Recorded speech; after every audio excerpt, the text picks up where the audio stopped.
Are you one bad week away from chaos? Not because you lack talented people, but because everything lives in your head. I've been there. The strategy, the priorities, the decisions, the context. When you're unavailable, traveling or sick or just having a hard month, the whole operation stalls. My guest today on Strategy Talks has spent years doing one thing, pulling all of that invisible knowledge out of founders' heads and building it into systems that run without them. Her name is Yvonne Heimann, and she sees systems where others see chaos. This is Strategy Talks. Stay tuned. I'll be right back.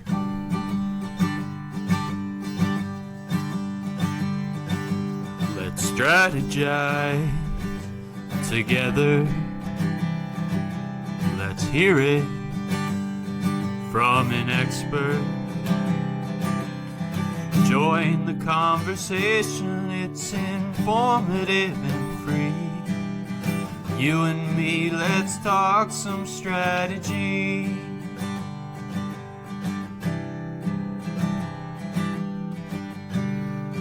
Now here's your host, Dorien Morin-van Dam.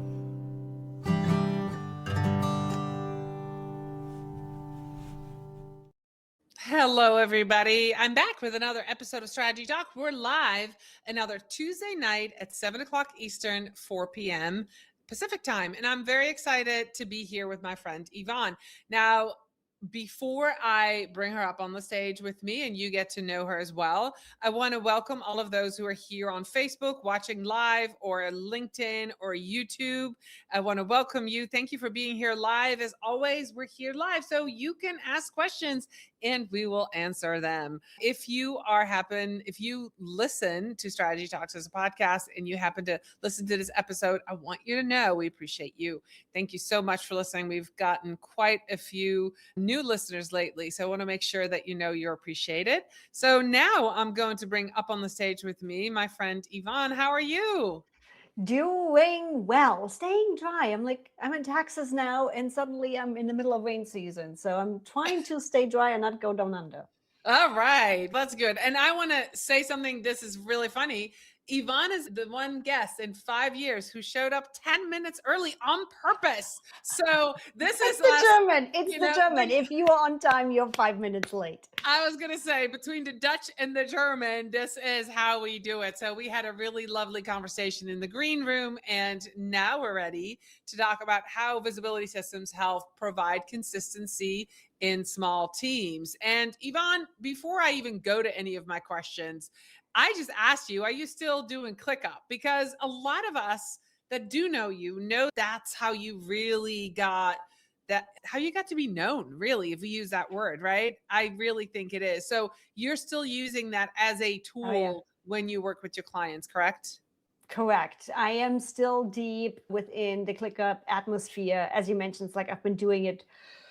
Oh my God, we're coming up on an anniversary since 2018. I just had stumbled across them when I was mad with another project management tool, and ever since deeply involved, if that is on the marketing side of things, if that is with the development team. I pretty much have my fingers in any department with ClickUp at this point. But also on the other hand, so I don't just create content for and with ClickUp. I teach ClickUp. I speak on ClickUp. It's our tool of choice. There's a lot of tools out there. For me, it's just the tool that is so versatile that I can build it in a way that speaks to the human, right? Because I can build you the perfect system. If the team doesn't use it, Right. it doesn't do nothing, right? And yeah, that's the advantage and the downfall of ClickUp. It is so versatile. So if you don't know your systems, you will not be happy in ClickUp. No, that's awesome. Well, it's good to know. And I've used just about every tool. And I know we talked about that in the room. You have as well, right? And Yeah. I usually go to a client and see what they're using. I'm in content management. So I'm like, what do you use for content management? And sometimes it's Google Drive, or right now I'm working with a big client in Asana, or I've done Basecamp. I've done all these different Notion, all these different places. And I usually go with what they have initially to not disturb them. And then we'll go and see, hey, we need improvements here and there. So I totally get that. So let's talk about when you work with a founder, and most founders, when you ask them, they can describe what their team does. Very few can describe how decisions get made when they're not in the room. And that, what is missing when that happens? And why don't people notice this until something breaks? And I'm going to preface it this with, I'm working with a client who was really busy in Q1, and we did a retrospective, and he said, this was so fun because I was busy doing stuff and I was speaking. I would come back and all I had to do was sign a bunch of contracts because his team was out there selling and all he had to do was sign a contract. So he did it. He's doing it right. But what's happening when a founder says, hey, when I'm not in the room, things go wrong? So I might actually challenge you on that. Now, I don't know the client. I don't know the behind the scenes, right? I have worked with founders and companies where, yes, the founder could leave and they came back and things were done and just handed off to them. The problem there was, yes, if the systems are in place, awesome, sweet. That's exactly what we want, right? We want the business to not be reliant on you. However, we also don't want the business reliant on any specific person in your business. So if said founder has a perfect assistant that knows everything in and out, and she is picking up the slack or he is picking up the slack, things still get done. But if that person falls out of the system, now suddenly everything goes up into flames. And that's how you can go down the hierarchy. So unfortunately, I'm hoping your client got it all done and he was all happy and they were all hunky-dory because the systems are in place. But unfortunately, Right. I have seen this to work without the systems in place. And there's the problem, right? The founder has found a way and has found the right team members that can pick up the slack and pretty much at that point read their mind because they've been in the business so long that they can pick up the slack when they are not there. But what happens if that person is missing? And that's where the pain point comes in. So it's not a business if it's not self-sustainable. The business on its own needs to be self-sustainable, which means knowledge needs to be readily accessible by everybody. So that's one of the big pieces. We've talked about the versatility of ClickUp, right? Everybody that has seen me speak knows status versus stages in ClickUp is a button. Now, I'm not going to bore your audience on the differentiation. If you use ClickUp, look up my videos. I think I have at this point 5 on it. There is a way where we need to be able to transfer knowledge between, number one, the founder and the team. What needs to happen? Why does it need to happen? How does it need to happen? There is setups where we need to make sure people can switch in departments or even jobs. It doesn't matter the size. If it is a huge company with hundreds of employees, people need to be able to switch from leasing to architecture. As you can tell, I'm working with a management company right now, but also even in a small team, right? I personally have a team of 6 at this point. We are an agile team. We help each other. We jump in. We need to be able to understand the tasks that somebody else is assigned to in case they get sick or something happens. One of my clients, their project manager on the fly had to leave last evening for a family emergency. We need to be able to pick up for them and keep the business going without there being disruption. And that's where that transfer of knowledge is, and as well as simple systems. I've seen so many project managers, so many ClickUp builders that make it way too difficult, and they just focus on how can I automate it, how can I do it, and they forget about the human in the process. And now I have this shiny thing that nobody uses or knows how to use, and we are in the same problem. So I love that you talked about knowledge base and knowledge transfer. So let's just dive in that as a side note before I get to the next question. So what does that really mean? Are you referring to SOPs? Are you referring to having video documenting every single thing that's done within the company, or a little bit of that? Let's talk about it. A little bit of everything. Yeah, let's talk about it. Let's talk about it. if you're listening to the podcast right now, I promise you have even more fun seeing my faces on the video. So you might want to jump over to the YouTube and watch it there. If you're listening, I was just waving behind the scenes because it is both. And yes, standard operating procedures. I'm sorry. I know you probably hate them. Nobody wants to create them. And I'm going to tell you in a second how you can do that really simple. But you need them. You need them. And you do not want to be so detailed that you create a company handbook with 5,000 pages that nobody ever reads and you are just micromanaging people. You don't want to create a team that needs to be micromanaged. You still want them to be able to think on their feet, to be able to adjust, to be agile, right? So how do we do this? Because over here too, I hate writing SOPs. I feel you on that one. However, you put a camera in my face and I don't shut up. We use a tool called Whale SOPs. That is my favorite tool, bar none. They have done amazing in their programming. And again, it's versatile, right? If you are somebody that loves to write romance novels and just wants to type out their SOPs, go for it. Me, I walk through my process. I get a call from my assistant of, hey, we finally need to get the SOP for this done. I'm like, yeah, I know, sorry, let me jump in there. And I really just jump in and I talk to the screen and I walk through as if I have a 5-year-old sitting next to me, meaning they don't know what I'm doing. They have never been exposed to this before. And I explain it in a way even to say, hey, now go top right on this little icon right there and click that. So I also talk through exactly what I'm doing on the screen, not just click over there. You'd want to be specific. The more specific we are, the better the output is, right? Just like we've learned with AI. Right.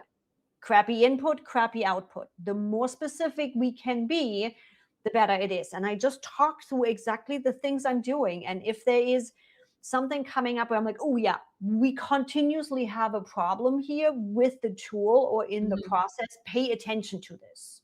Okay. Or hey, we want to make sure this is in this way. I talk through this whole thing and I literally just grab that video and upload it into Whale. That's it.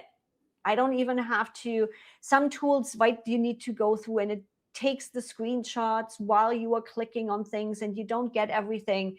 I literally just take the video and upload it. And what it then does is I have my full video on top where you can walk through the full process and you see everything.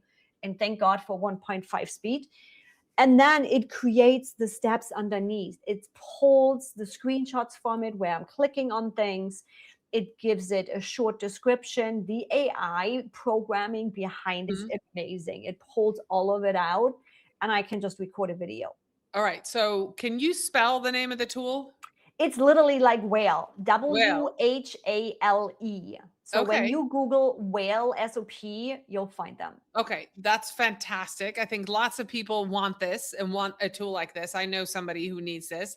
And then my second question is, and this is something I've struggled with, who owns the SOPs and where do they live? Because I think that it's a thing within a company. I've come into companies that don't have any SOPs and I'm like, I'm reinventing the wheel here. I can see what somebody else did, but there's no standard operating procedure. Do you want me to create it? And then all of a sudden they're like, yeah, can you own it? I'm like, I'm an outside contractor. It needs to live somewhere. Should it live on your Google Drive? Should it live in your ClickUp? Should it live in both? I want to know what is the best place to do this. Again, to have, if I step away or you fire me or you say, I want a new contractor, somebody has to own this and it has to live somewhere. And I think this is one of the biggest problems, not even creating the SOPs or haven't taken the time to create them, but then how does the system start working? How do the gears work together? And I see you nodding. For those who are listening, Yvonne's going, yeah, that's a big problem. Yeah. So interestingly enough, with clients, we take SOPs even further. Okay. So right now, as of right now, I am working with Whale and ClickUp to actually have a full integration because ClickUp has ClickUp Brain as well as we have Claude and ChatGPT available, right?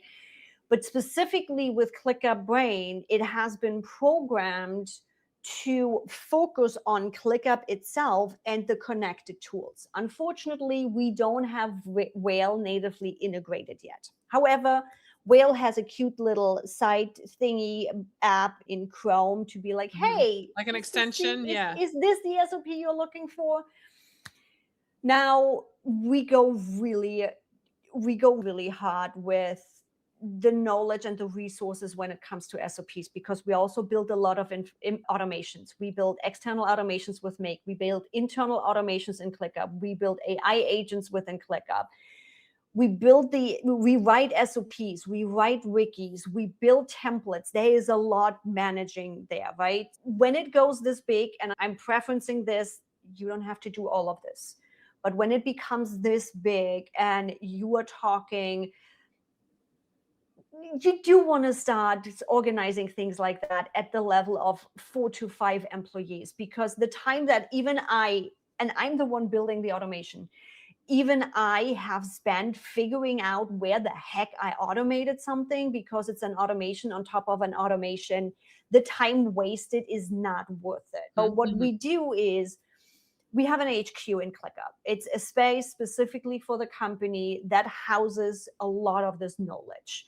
That's where we have a list that just generally gives us the big SOP, podcast production, social media content, just the big idea of it that then links straight up into. We also have a list for our internal automations that happen in ClickUp, for our make.com automations, and we even have naming conventions for those automations because they build on top of it and they are in the pieces of certain processes. Now, I know anybody that runs a small team is, holy, how am I even, what, when?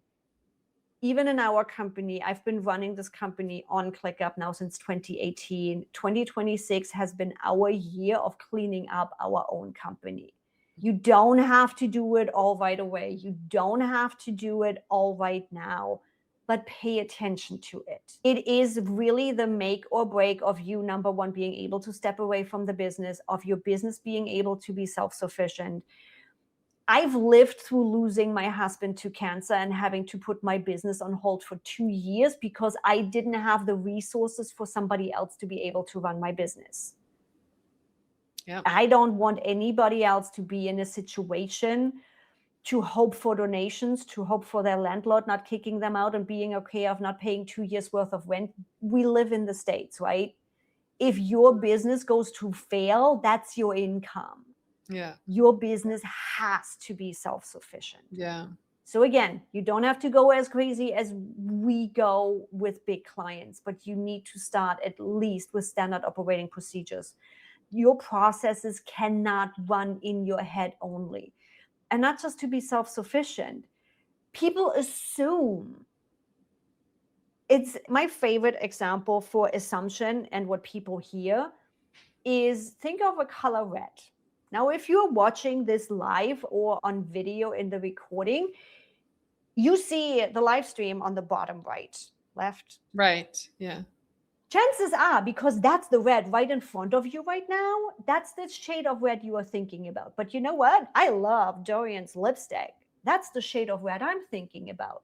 Now, if I tell you of think about red, chances are anybody is going to think about a different shade of red. That's the same thing that happens with your work if you do not set certain boundaries and expectations. We had a big breakdown in my own company, and I'm the one teaching systems because I had not determined on a project what done means. That's a big one. What does it mean to be done? What does that even mean? Does that mean this one page of the website or all 10 of them? What is done? Yeah. When is it done? How is it done? Yeah. That's and that is a lot of budget loss because your team is losing a ton of hours. You can't deliver as you promised because now you're suddenly backlogged. Yeah. If you don't have your processes and systems in place, if you don't have your standard operating procedures in place, your team is assuming. Right. You can't do that. No. So let me ask you straight out, where do your team's SOPs live? In Google or in Asana or somewhere else? In Whale. in Whale. They live in because Whale. Okay, that's interesting. in Whale directly. We are working also on having the main processes as a list of our SOPs within ClickUp. And you ask me about ownership of those processes, right? Yes. The one running it. My team specifically, and I do this with clients too, is they have certain boundaries. So they get a little box. You don't go far out there, you go far out there, but the box is nice and big that they can play in. Because again, I don't want to micromanage them. I want to have a team that can think on their feet, that can adjust, because let's be honest, ClickUp, for example, has changed 5,000 times over the last month alone. I need them to be able to think, right? So I build a certain box, and within that box, do you want to write your SOP? Cool. Do you want to record your video? That's fine. I don't care how, but the processes you are running, you own them from front to back. Meaning, you want to make the process better, you want to automate some of the processes, fine, give me the ideas. We have check-ins 3 times a week of what did we learn, what can we automate, what do you not want to do anymore? I literally ask my team, what are you tired of doing every single time? And I didn't even ask if your podcast is explicit. Beep, we are auditing that out. I get passionate about this, right? And Yvi likes to drop an F-bomb once in a while. Yeah. They get to own this. This is their process. This is their work. And they're also humans. I have things I don't want to do. Yeah, some of them I have to. But you know what? I really don't want to create the tasks for my podcast, for the team to take care of it every single time.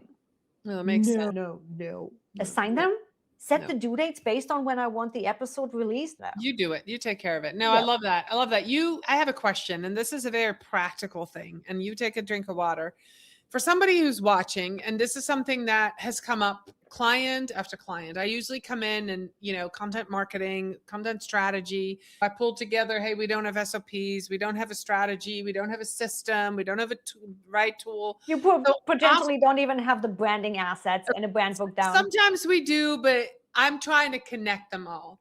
Yep. Here's where I would like some help. And I think that somebody who's watching or listening might also want to see if you have some ideas. You talked about naming convention, and I'm asking to see if you maybe have a resource or a way that makes it easier. Right now, I'm in the middle of the UTM naming convention nightmare, which is not really a nightmare. You got to figure it out, and your whole team has to know, and then you got to inform everybody, and everybody's going to take their own slice on, if you produce this content, you own a naming convention for the UTMs for this. But anyway, no, don't do that. No. I'm like, we are not going that far. That's where the boundary comes in. Okay. I don't have a strict naming convention that I would say is across the border applicable on all of my clients and my own stuff. However, once we decide a naming convention, that's it. You don't just decide on your own naming convention, because that's, again, we want to be able to cross-use, keep it simple. The less brain cells we need to use to understand something, the faster people are going to work. So UTM specific, Amanda Robinson, that woman has her UTM naming down from the campaigns to the asset to the whole 9 yards. She is the perfect one to figure out the UTM naming convention, because I don't know everything that's going on in ads and all the things. That woman has the UTM naming down. For us specifically, it comes down to the project pretty much. And the project can be building a mall. The project can be creating a podcast. The project can be whatever. And then what we look at is pretty much, I always think of boxes or folders. If you're on Windows, you see your folders, right?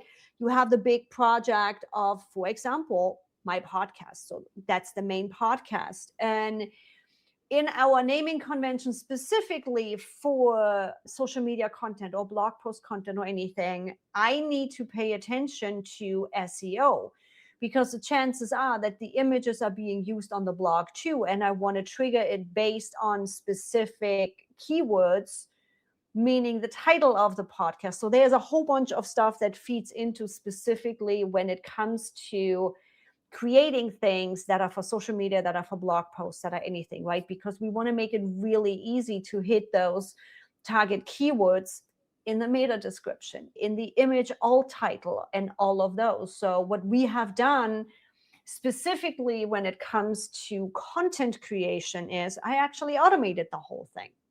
We have optimized titles, right? Before all of this is generated, we already went through and we optimized titles based on which target keyword we want to go for. So our task title has a specific name. With that, because naming conventions is always a problem with the team, I built an automation. The team does not upload the images, meaning the square, the story image, and the thumbnail, anywhere else. They upload it to a form that I built. That form triggers an automation that now routes the images to Google Drive and ClickUp, but also renames them based on the episode title, the episode number, and what it is. So in our graphics specifically, SEO optimized title, because the task title is already there. I have already cleaned that one up. So it's the full-on title in there with, is it the story, is it the square, or is it the thumbnail at the end, and the episode number. And then automatically it's getting routed based on the episode into our file structure that again has also been sorted out by podcast, by year, by episode number, with subfolders for each episode. In other situations, we have, again, based on the process we are running, potentially different naming structures where I need to be able to determine a certain entity and which location. Right. And then what specifically is this? There is no one shoe fits all, but it always follows like the same framework of what's the big project, what And it needs up to this. And it needs to be, right? Because here I am creating content, and I might need it for social media, but somebody else needs to grab the same image to put it in an email. So that's the problem that we're trying to solve with the naming convention of the project manager needs access. I might put it in the folder. She needs to know where it is in the folder. And then they might make something, and then there's an executive assistant who downloads something. And so we need everybody to figure out how it works. And so that makes sense. Kind of what you're saying is to automate it, but have all the names triggered together. I know we're like at the end. I can't believe it. I'm going to have another question for you. And this is, we'll close it out with this because we went deep in practical stuff, which I love. Today, this was very practical information. If somebody came to you tonight and said, I have a team of 4, small team, and nothing is documented. What do I build first? What's the one thing, if it existed, that you would immediately create more consistency without overwhelming the team? What's the one thing you would tell them to do if they said we have nothing documented? Sherry does this, and Sally does this, and Emma does this, and Doreen does that, and we don't know what each other are doing. Nothing is documented, no SOPs. Go. What do you tell them? Your moneymaker. That is the one process you start with, your moneymaker. You can always make things happen and scoot by with other things. But the one thing, the one process that is making you money in your business is the one that needs to be documented. It is the one that costs you the most money when things fall through the crack. It's the process that loses you clients, that loses you income, that makes you look not how you want to look. So if you need to decide on one process that you start recording, it's your money maker. All right. That was an easy question. That was a way easier answer than I thought it was going to be. That's awesome. So we're at the end. We're 30 minutes in, which is amazing. Yvonne, how can people connect with you? Where are you most active on social media? And if you have any resources, you can name them, but I'll make sure to also put them in the show notes afterwards. But where can people meet you? So the nice thing actually is I have a workbook for the moneymaker. So you can start mapping that out, get that as a freebie. I'll send you the link to make sure everybody can grab that, to make that easier. And yeah, I'm online pretty much anywhere and everywhere at askyvi.com. That's ASKYVI.com. Talking systems, talking processes, nerding out on ClickUp, all the fun stuff that everybody else doesn't seem to be finding that fun. I know.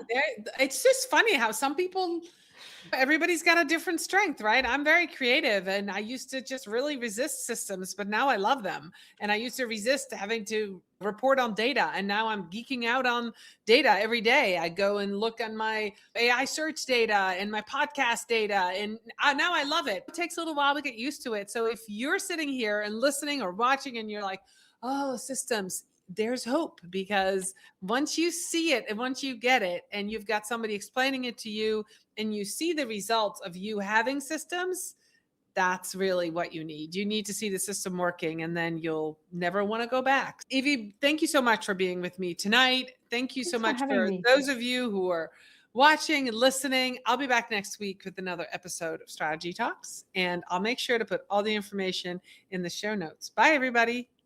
Bye.